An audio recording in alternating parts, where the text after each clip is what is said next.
오늘 우리에게 주신 하나님의 말씀 마가복음 9장입니다. 2절에서부터 10절까지의 말씀을 제가 읽겠습니다. 그리고 엿새 뒤에 예수께서 베드로와 야고보와 요한만을 데리고 따로 높은 산으로 가셨다. 그런데 그들이 보는 앞에서 그의 모습이 변하였다. 그 옷은 세상에 어떤 빨래꾼이라도 그렇게 희귀할 수 없을 만큼 새하얗게 빛났다. 그리고 엘리야가 모세와 함께 그들에게 나타나더니 예수와 말을 주고받았다. 그래서 베드로가 예수께 말하였다. 랍비님, 우리가 여기에 있는 것이 좋겠습니다. 우리가 초막 셋을 지어서 하나에는 랍비님을, 하나에는 모세를, 하나에는 엘리야를 모시겠습니다. 베드로는 무슨 말을 해야 좋을지 몰라서 이런 말을 했던 것이다. 제자들이 겁에 질렸기 때문이다. 그런데 구름이 일어나서 그들을 뒤덮었다. 그리고 구름 속에서 소리가 났다. 이는 내 사랑하는 아들이다. 너희는 그의 말을 들어라. 그들이 문득 둘러보았으나 아무도 없고 예수만 그들과 함께 계셨다. 그들이 산에서 내려올 때 예수께서는 그들에게 명하시어 인자가 죽은 사람들 가운데서 살아날 때까지는 본 것을 아무에게도 이야기하지 말라고 하셨다. 그들은 이 말씀을 간직하고 죽은 사람들 가운데서 살아난다는 것이 무슨 뜻인가를 서로 물었다. 하나의 말씀입니다. 제가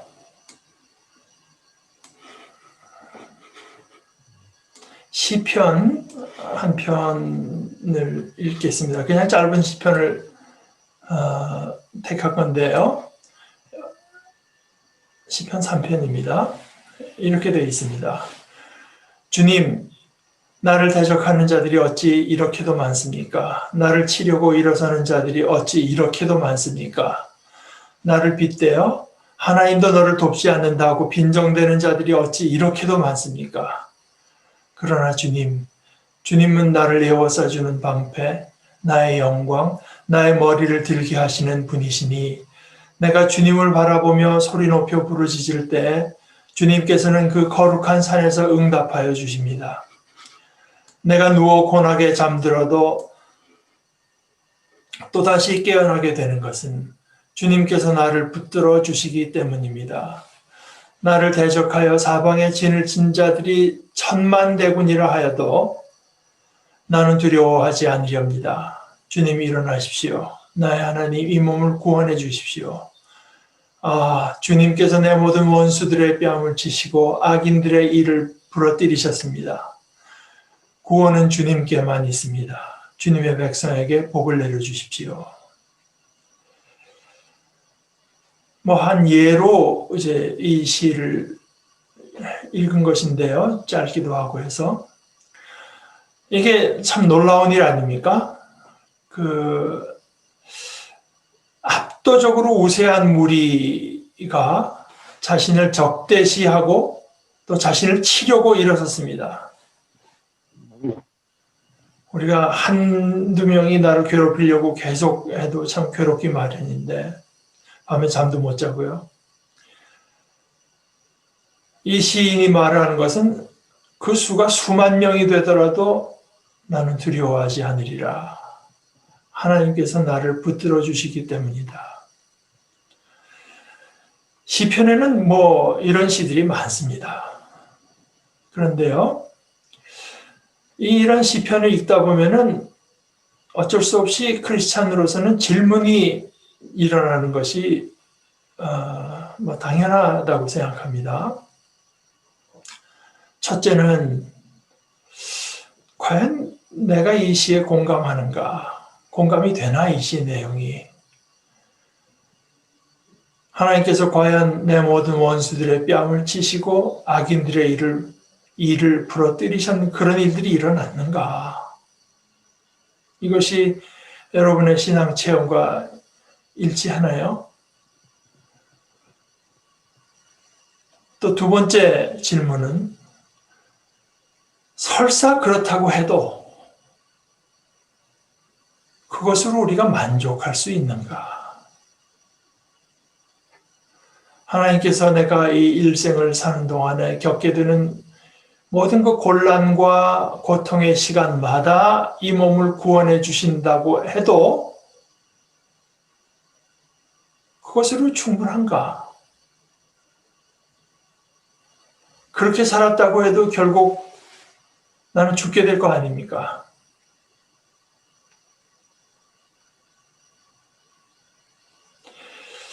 그래서 우리가 이런 시를 이제 읽을 때 어쩔 수 없이 그런 질문들이 생겨날 수밖에 없는데, 그럴 때 이제 그런 질문들을 어떤 철학적인 말로 환대하는 것이 필요할 것 같아요. 자꾸만 그냥 이런 그 몹쓸 질문은 떨쳐버리자 할 것이 아니라요.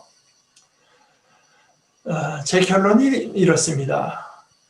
결국 이런 신앙도 귀한 것이지만 이런 신앙이라고 하는 것이 부활의 소망으로 이어지지 않으면, 또 이런 고백들이 부활의 빛으로 새로운 차원을 입지 않으면, 우리가 우리 주님의 십자가의 죽음과 부활, 특별히 부활을 염두에 두고 보면은 이 시의 내용들이 전혀 새로운 의미를 입게 됩니다. 근데 그런 것이 없으면 이것은 너무 그 결정적인 것이 빠져버린 것이 아닌가. 그야말로 고린도전서 15장 19절의 바울 사도의 말대로 그리스도 안에서 우리가 바라는 것이 이 세상에만 해당되는 것이라면 우리는 모든 사람 가운데서 가장 불쌍한 사람들일 것입니다.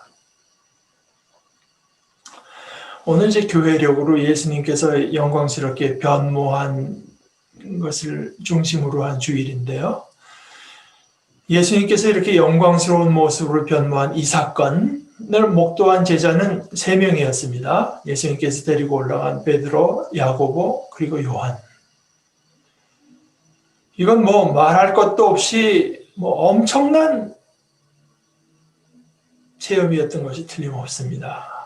그래서 저 뒤에 신약성경 저 뒤에 베드로 후서에서 이제 자기가 이 세상을 떠날 날이 멀지 않은 것을 이제 느끼는 베드로가 이 사건에 대한 이 사건에 대해서 이렇게 말합니다. 우리가 여러분에게 우리 주 예수 그리스도의 권능과 재림을 알려드린 것은 교묘하게 꾸민 신화를 따라서 한 것이 아닙니다. 그래서 이 사건을 이야기합니다. 우리는 그의 위엄을 눈으로 본 사람들입니다. 더없이 영광스러운 분께서 그에게 말씀하시기를 이는 내 사랑하는 아들이요 내가 좋아하는 아들이다 하실 때 그는 하나님 아버지께서로부터 존귀와 영광을 받았습니다. 우리가 그 거룩한 산에서 그분과 함께 있을 때 우리는 이 말소리가 하늘로부터 들려오는 것을 들었습니다. 분명치는 않지만 한 3년 정도 되리라고 보는 제자들이 예수님과 함께 지낸 그 시간 동안에 제자들이 겪은 일들은 그야말로 놀라움의 연속이었습니다. 그런데 어떤 사건들은 놀라움이라는 차원을 넘어서서 두려움을 자아낸 사건들도 기록되어 있습니다. 예를 들어서 마가복음 4장에는 이제 갈릴리 바다에서 제자들과 함께 배 타고서 주무시던 예수님이 그 갈릴리 바다에 아주 세찬 폭풍이 불고 큰 파도가 쳐서 이제 배에 물이 잔뜩 들이칠 때 제자들이 깨우자 일어나셔서 바람을 꾸짖고 바다들어 조용히 해라, 잠잠해라. 하고 말씀하시자 바람이 자고 사방이 아주 조용해진 사건이 기록되어 있습니다. 여러분이 그 자리에 있었다고 생각해 보십시오. 제자들의 반응과 같았을 것입니다. 41절에 제자들의 반응이 기록되어 있습니다. 그들은 큰 두려움에 사로잡혔다. 살았구나 하는 안도감보다 큰 두려움.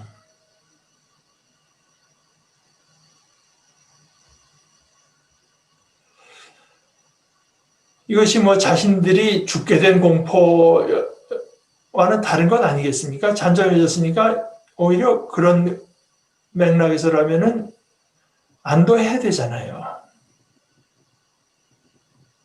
그러나 본인들에게 해가 닥칠까 봐서 겪는 어떤 두려움과는 다른 두려움에 사로잡혔습니다. 오늘 기록된 이 사건을 목도한 제자들의 반응도 큰 두려움이었습니다.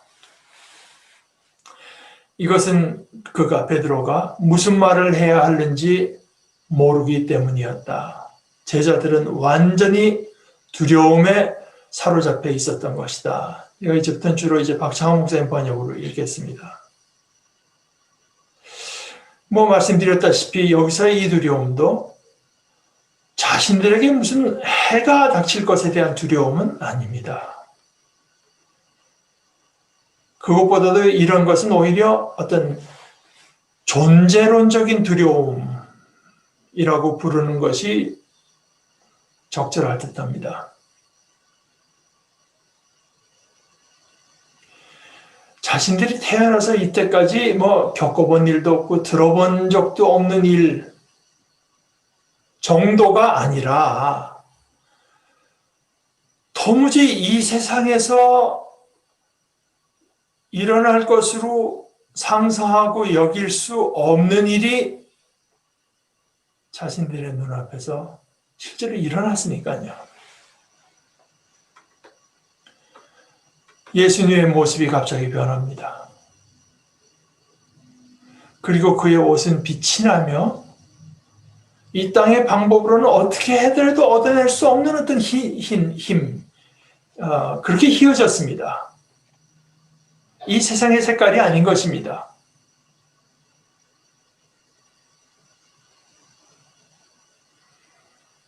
어떻게 보면 희다는 것의 원형인지 모르지요.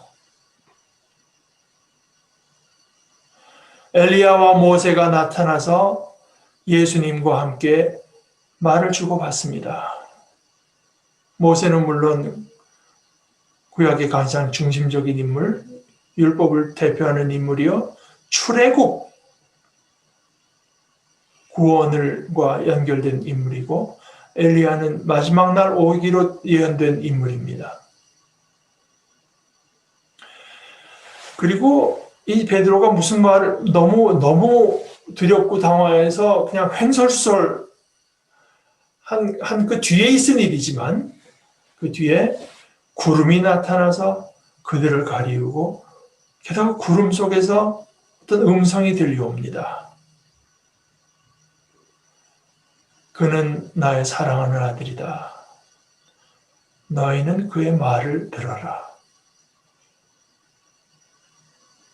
그리고 사방을 보니까 이제는 또 모세와 엘리야가 다 보이지 않습니다. 오직 주님만 계시고 주님만 그들과 함께 계셨습니다.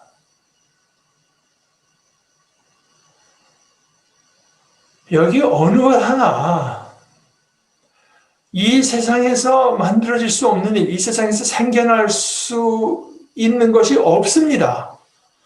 세상의 것이 아닌 영광이 주님께 입혀졌고 세상에서 생겨날 수 없는 일이 세상에 일어났습니다.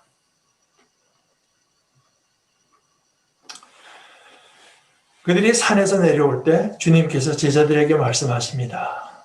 사람의 아들이 죽은 사람들 가운데서 다시 살아나기 전에는 그들이 본 것을 아무에게도 말하지 말라고요. 그런데 여기 독특한 것은 말하지 말라고 하시되 언제까지고 입을 다물고 있으라는 말씀이 아니고요. 자신이 죽은 사람들 가운데서 다시 살아날 때까지. 그 뒤에 기록을 봐도 알 수 있다시피 이게 제자들에게는 굉장히 수수께끼 같은 말씀이었습니다. 여러분들 성경 읽다 보면은 이런 말을 보셨을 텐데요.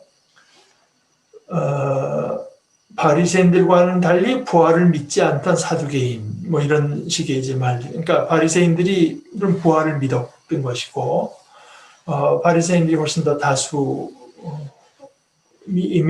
이제 유대인들의 신앙에 훨씬 더 큰 영향을 미쳤고요. 제자들도 아마 그래서 당시에 많은 유대인들처럼 부활에 대한 신앙은 있었을 수 있습니다. 그런데 그들이 생각한 부활이라고 하는 것은 마지막 날 일어날 일이었습니다. 마지막 날.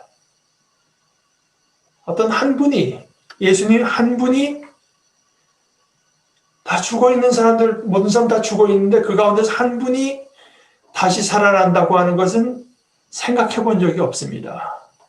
그래서 혹시 이들이 생각할 수 있었다면 요한복음에서 예수님께서 일으키신 나사로나 또는 소녀야 일어나라 하면서 일으키신 회당장의 딸처럼 죽었다가 그 죽기 전에 그 육체적인 생명으로 다시 그 회생하는 정도 이런 말씀을 하시나 하고 서로 의논했는지 모르겠습니다.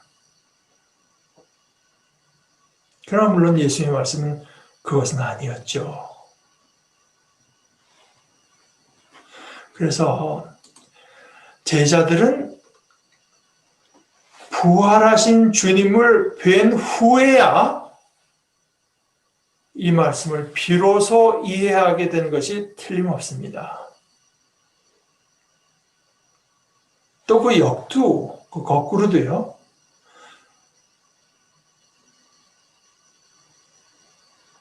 예수님께서 부활하신 뒤에 자기들이 겪었던 이 사건을 돌아볼 때 그것으로 주님의 부활을 더 잘 받아들이고 더 잘 이해하게 되기도 했을 것입니다.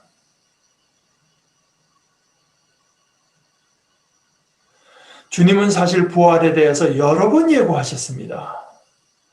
제가 박창호 목사님의 번역을 따라 읽습니다. 예를 들어서 마가복음 8장 31절에 이렇게 예고하셨습니다.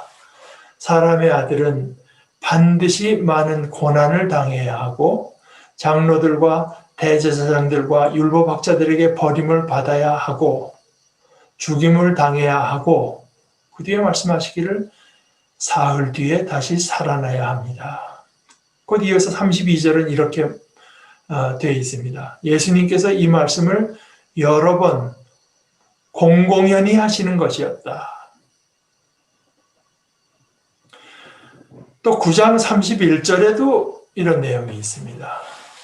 그것은 그가 자기 제자들을 가르치고 계셨기 때문이며 사람의 아들이 잡혀서 사람들의 손에 넘어갈 것과 사람들이 그를 죽일 것과 죽임을 당하지만 사흘 후에 다시 살아나리라는 것을 제자들에게 말하고 있었기 때문입니다. 또 그 뒤 10장 34절에도 이렇게 기록되어 있습니다. 이 주님의 말씀인데요. 자, 우리는 예루살렘으로 올라가고 있습니다. 그리고 사람의 아들은 대제사장들과 율법학자들에게 넘겨질 것이고 그들은 그에게 사형 언도를 내리고 이방인들에게 그를 넘길 것입니다. 그러면 그들은 그를 희롱하고 그에게 침을 뱉고 매질을 하고 죽일 것입니다. 그러나 사흘 뒤에 그가 다시 살아날 것입니다.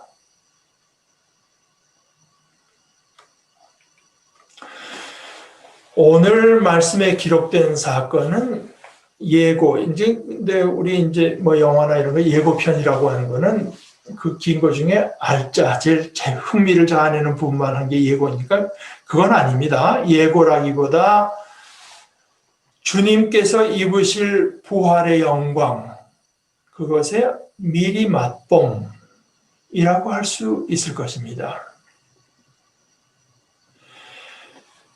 부활의 사건이 없었다면, 그리고 뭐 당시에도 그랬겠지만, 예수님께서 영광스럽게 변모하신 모습을 본 제자들은 이게 뭐였나? 이게 뭔가? 거기 대답을 얻지 못한 채 있었을 수밖에 없습니다.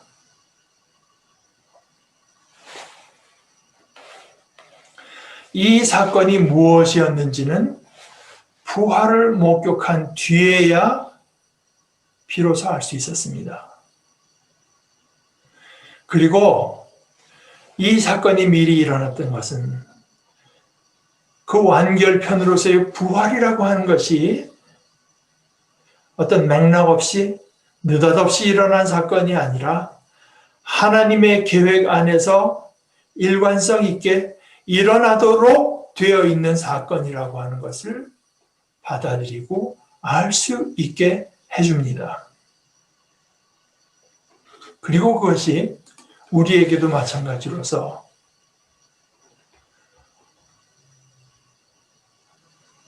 우리도 말입니다. 예수 그리스도의 오늘 아침에도 우리가 사도신경의 내용을 가지고 부활을 믿는다고 하지 않았어요. 우리는 부활을 믿습니다. 그런데 우리가 부활을 믿는 것이 마치 여러분들이 지금 앉아있는 것이 내가 어젯밤은 자고 깼지, 자고 일어났지 하는 것처럼 분명한 것은 아닙니다. 우리가 부활을 믿으나 부활을 얼마나 확실하게 믿고 그것을 얼마나 분명한 우리의 소망으로 삼는가는 많은 차등이 있을 수밖에 없습니다. 우리는 부활 신앙과 부활 소망에서 자라나기를 원합니다. 부활을 든든히 믿지 않고서는 제대로 된 크리스찬 노릇을 할 수가 없고 제대로 된 크리스찬이라고 할 수가 없지 않습니까?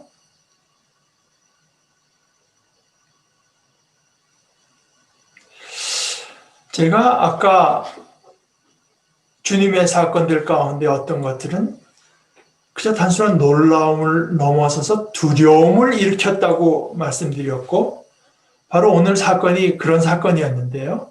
그런데 그 사건들 가운데서 가장 극도의 두려움을 일으킨 것은 주님의 부활입니다. 마가복음이 16장도 비교적 긴 것처럼 이제 쓰여져 있지만 여러분들이 보시다시피 대괄호로 쓰여지고 하는 것을 봐도 조금 이상하다고 생각하시는 분이 있겠는데 여러 가지 그 많은 사본들을 대조해 볼 때 마가복음은 사실은 16장 8절 본래 마가복음이 16장 8절로 끝난다는 것이 대단히 유력한 결론입니다. 이렇게 되어 있습니다. 예수께서 부활하셨다는 메시지를 들은 여자들의 반응입니다. 베드로는 횡설수설 했죠. 여자들은 그러자 그들은 떨리고 얼빠진 상태가 되어 무덤에서 나와 달아났다. 그리고 아무에게도 그리고 아무것도 말하지 못했다. 그들은 두려움에 사로잡혀 있었기 때문이었다. 왜냐? 부활은 물론 이 세상 한가운데서 역사 한가운데서 일어났지만 이 세상의 사건이 아닙니다. 이 세상에서 생겨날 수 있는 사건이 아닙니다. 이 세상의 사건이 아닌 일이 이 세상에서 일어났습니다. 그리고 그 세상이 그게 참 세상이요 영원한 세상입니다.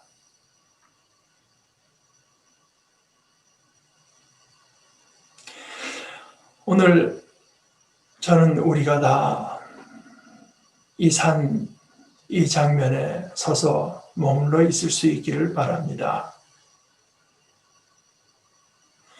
부활의 메시지를 받아들인 자로서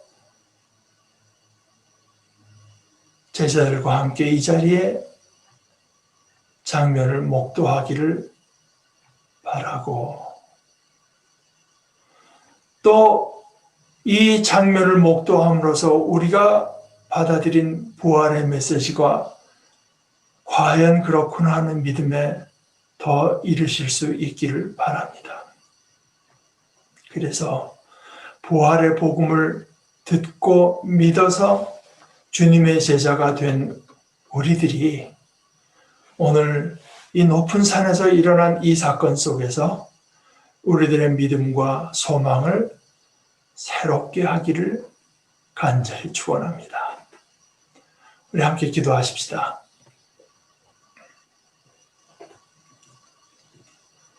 하나님 아버지, 우리 주님께서 죽은 자들 가운데에서 일으켜지심으로, 그리고 그것이 저 단순히 이례적인 사건이 아니라 우리들도 그렇게 될 것을 미리 보여주신 이 복된 소식을 저희들에게 주시고, 저희들에게 그것을 받아들일, 비록 작다고는 해도 그러나 그 귀한 믿음을 저희들에게 주신 것을 감사합니다. 부활을 목도한 제자들이 예수님의 이 사건을 다시 기억하면서 이 사건을 저희들에게 전하여 준 것처럼, 또 그것을 따라서 저희들이 주님의 이 영광스러운 모습을 바라보면서 주님의 부활에 대한 믿음과 큰 소망을 새롭게 품을 수 있도록 아버지, 저희들에게 믿음을 더하여 주시옵소서. 예수님의 이름으로 기도합니다. 아멘.